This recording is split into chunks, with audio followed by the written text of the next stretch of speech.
Hey, what's going on, everybody? This is Captain Hook Tree Climbing. Thank you so much for visiting the channel once again. I'm so thankful for all of you guys tuning in and watching the videos. For the new subscribers, shout out to you guys.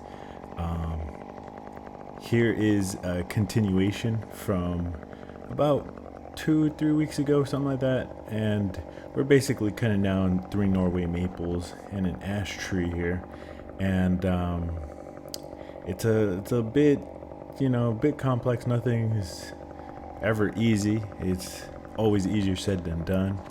And so we have to be careful of the neighbor's lawn back here. So we're dropping everything in the neighbor's lawn there.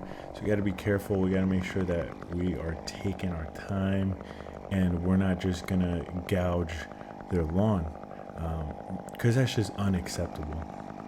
So we got to make sure that pieces are falling as flat as possible, especially in this area here. And we also discovered I don't know what gauge that wire is, but it carries electricity. It almost looks like a bulk line. And it was taken down quite a while. I mean, from the looks of it, it looks like, that wire has just been sitting there for a few years. And so that was pretty interesting. So if you guys want to see a little bit more on that, go ahead and go back to the other video and check that out. So anyway, here we are getting ready to make some cuts. And as you saw, we just dropped a piece there on the lawn. Here goes a nice big one here. Look at that step cut there. All right.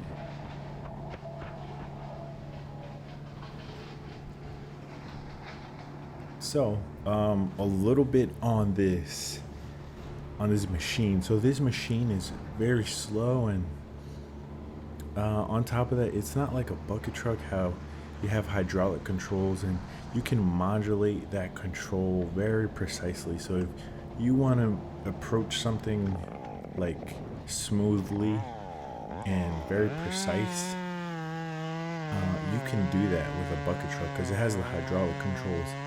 These are all electrical controls, and so you'll see me here. You kind of gotta bounce it, man, because if you hold down that lever to move in whatever direction you want, you're gonna move in that direction a lot further than you would have imagined. You know what I mean? Like if you didn't have any experience with this machine. So you kind of gotta like do a little bit of the bouncy thing with this machine. It's never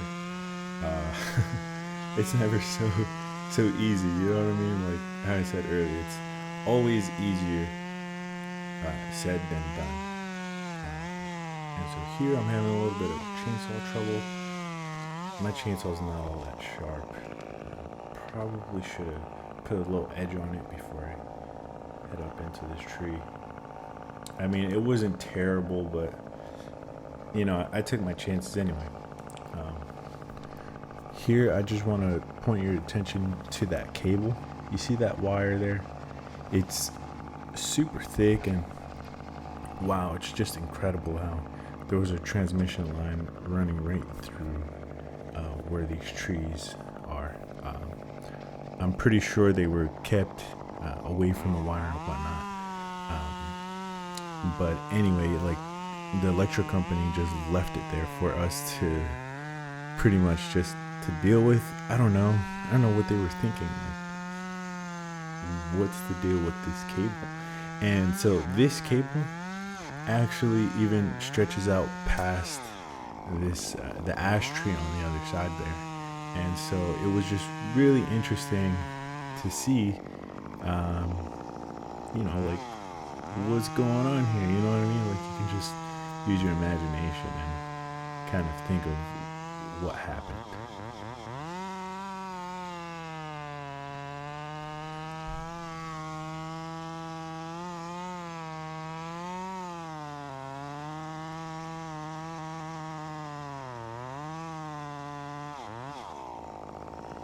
Beautiful, perfect. So right now you guys are going to see how I have to modulate the movement of this of the machine. So you're going to see me try to get as close as I can to that tree without just outright smashing into it. And you'll see me start moving the lever here back and forth, you see right there. And so I'm doing the jumpy thing. I'm kind of trying to make my approach to a point where I don't smack it, but I'm gonna hit it. There's gonna be some kind of a collision. Most of the time there is. But yeah, that's it right there, guys. Here I'm looking for a fast cut, and what I'm doing is making a notch and making it as deep as possible, and then following it up with a few bypass cuts. That way I can really just kind of slice right through it. And so pay attention to where this butt drops. You see that? Where that butt dropped there is where a fence is, and this is a super old fence that we're kind of trying to watch out for. So then, you know, that just adds another little piece to our troubles.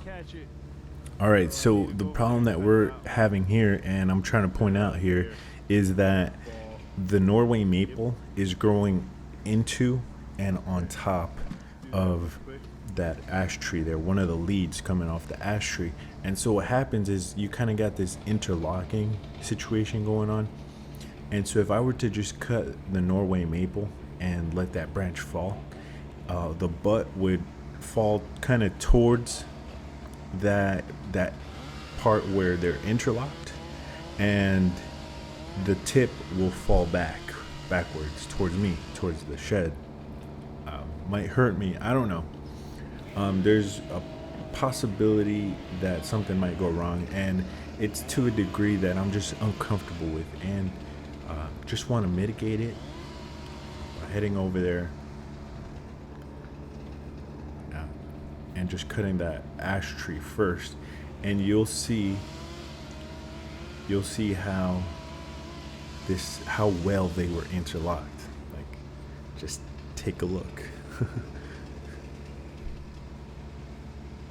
And so another part of that, another layer of that, is that like when you have this much distance in play, like things are affected by that distance, like as a function of that distance. So you really have to be careful. And like I said before in the beginning of the video, we don't want anything to be spearing into the ground anyway. So let's say, like, yeah, the tip falls back, but it doesn't hurt anything, right?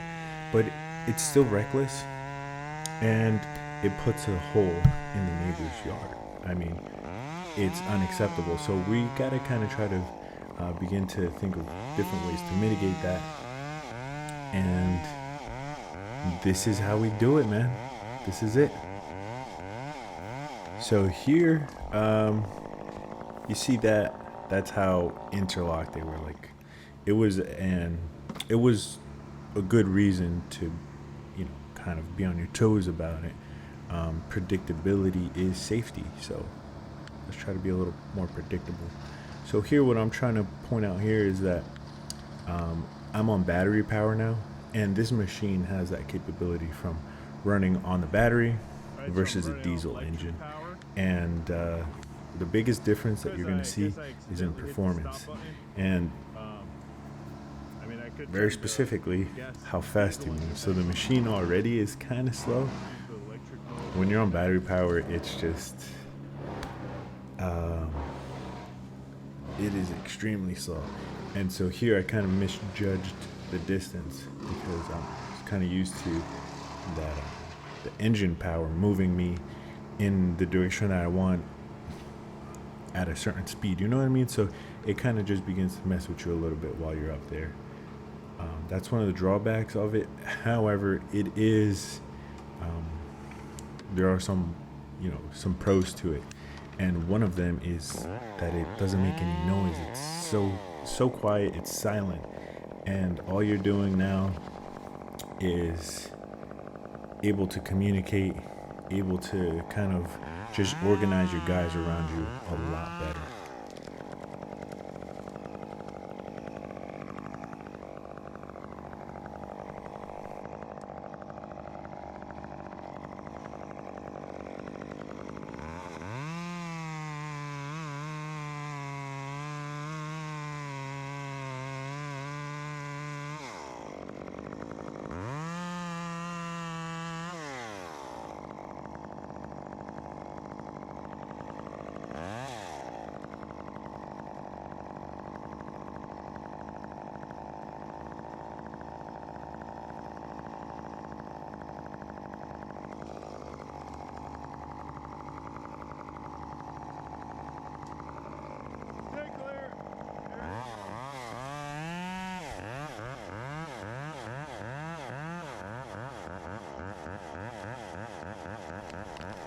All right, there it goes. So since we're right here at this same height, we know that this machine moves super slow. We can work a little bit on this ash tree, and that's what I'll do.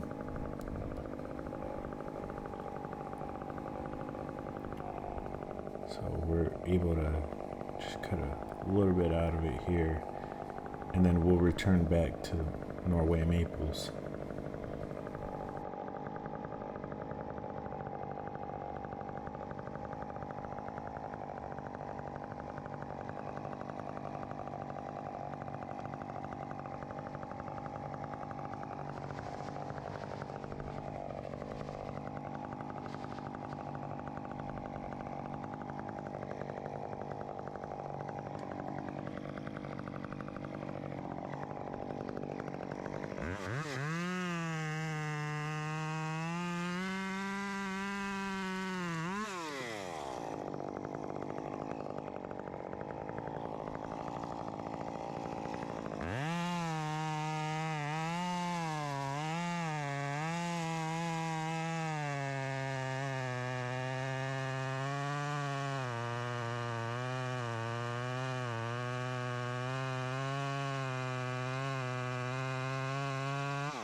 Alright, so you see there that wood is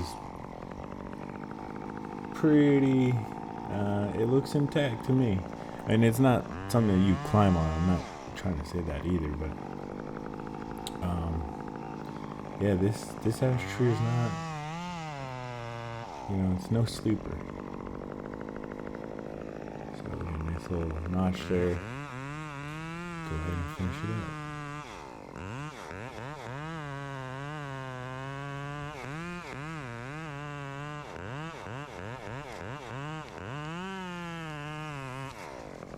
Perfect. That's just perfect. That's exactly what I wanted. A little bit of a lopsided back cut there, but no biggie.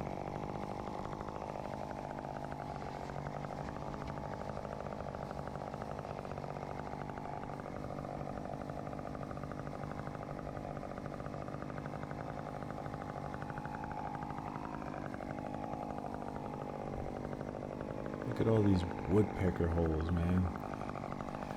Wow. It just looks bad. That's not a tree that you want to climb. No way.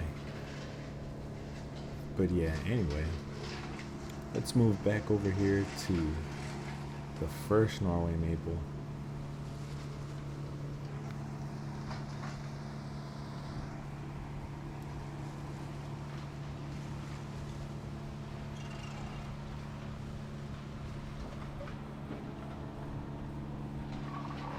And so you see those wires in there also. They're they're kind of dangerous. I mean, what if the Mini takes it back to the chipper? That would be among the worst things that can happen.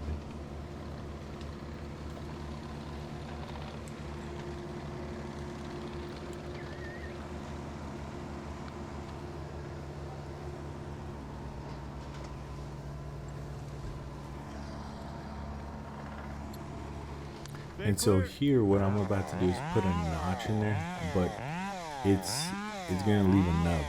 And so one thing that I've began to try to get into the habit of is to make the notch in a way that it'll leave less of a nub, especially when I'm gonna be rigging. So if I know I'm rigging, I know that let's just make one cut and then we don't leave no nubs at all. So the more you can do that, the better. But sometimes, man, I mean, you have to do it. It just works out that way.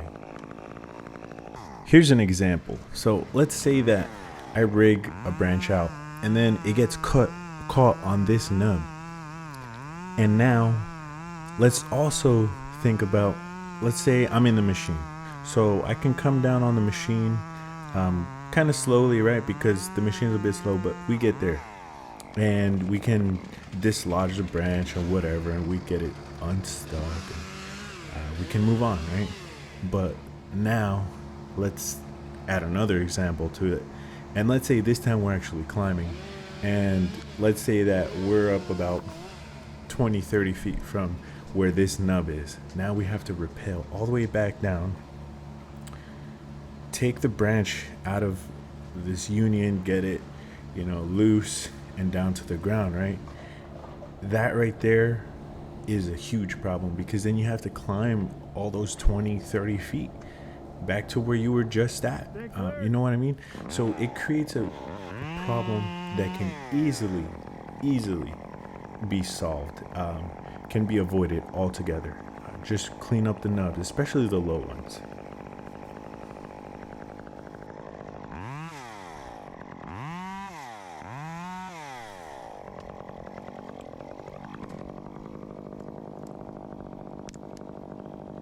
Alright, so here what I'm focusing on is kind of just trying to avoid doing that one-handed cut where, I can easily one hand on the branch, one hand on the saw. Some people might call that a two-handed technique, but that's not what it is.